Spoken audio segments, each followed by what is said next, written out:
ಅಬ್ಬಬ್ಬ, ಅವಳಿ ನಗರದಲ್ಲಿ ನಡೀತಾ ಇರೋದಾದ್ರೂ ಏನ್ ಸ್ವಾಮಿ?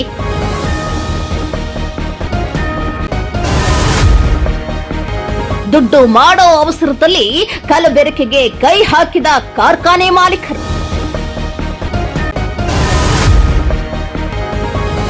ಕಡಲೆ ಹಿಟ್ಟನ್ನು ಬಿಡದ ಖದೀಮರು,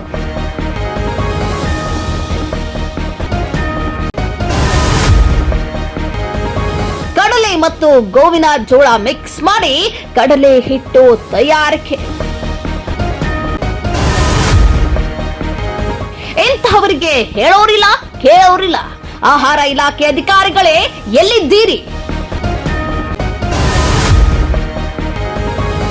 ಆಹಾರ ಇಲಾಖೆ ಅಧಿಕಾರಿಗಳೇ ಎಲ್ಲಿದ್ದೀರಿ?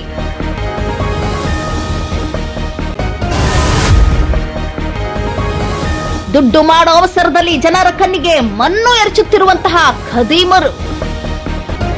ಹೌದು, ಜನರ ಆರೋಗ್ಯ ದೃಷ್ಟಿಯಲ್ಲಿ ಸರ್ಕಾರ ಸಾಕಷ್ಟು ಕಸರತ್ತು ಮಾಡ್ತಾ ಇದೆ.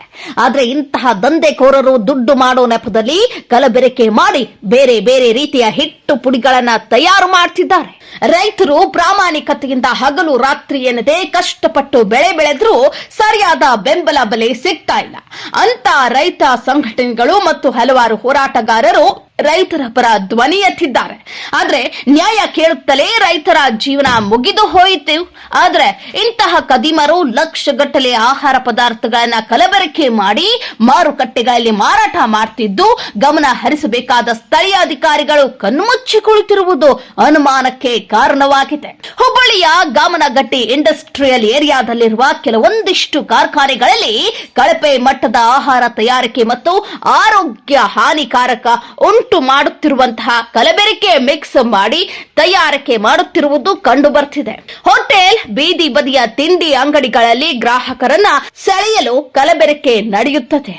ಅದು ಆರೋಗ್ಯಕ್ಕೆ ಮಾರಕ ಎಂಬುದನ್ನರಿತು ಎಚ್ಚೆತ್ತುಕೊಂಡ ಸರ್ಕಾರಗಳು ಕೆಲವು ನಿಷೇಧಿತ ಪದಾರ್ಥ ಬಳಸದಂತೆ ತಡೆಯಲು ಆಹಾರ ಸುರಕ್ಷತೆ ಮತ್ತು ಗುಣಮಟ್ಟ ಕಾಯ್ದೆಯ ಜಾರಿಗೆ ಆದೇಶ ನೀಡಲಾಗಿದೆ.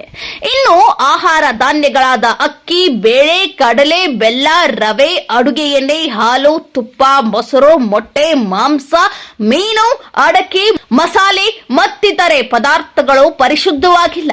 ರುಚಿ ಹೆಚ್ಚಳಕ್ಕೆ ಪೂರಕವಾದ ವಿಷಕಾರಿ ಅಂಶಗಳಿರುವ ನಿಷೇಧಿತ ಪದಾರ್ಥಗಳನ್ನ ಬೆರೆಸಿ ಮಾರಾಟ ಮಾಡುವುದು ಒಂದೆಡೆಯಾದ್ರೆ, ಲಾಭಕೋರತನವನ್ನೇ ಗುರಿಯಾಗಿಸಿಕೊಂಡು ಕಡಲೆ ಹಿಟ್ಟು ಸೇರಿದಂತೆ ಹಲವಾರು ಆಹಾರ ಪದಾರ್ಥಗಳನ್ನ ಹದಗೆಡಿಸುತ್ತಿರುವ ಬಹುದೊಡ್ಡ ಮಾಫಿಯಾ ಸಕ್ರಿಯವಾಗಿದೆ.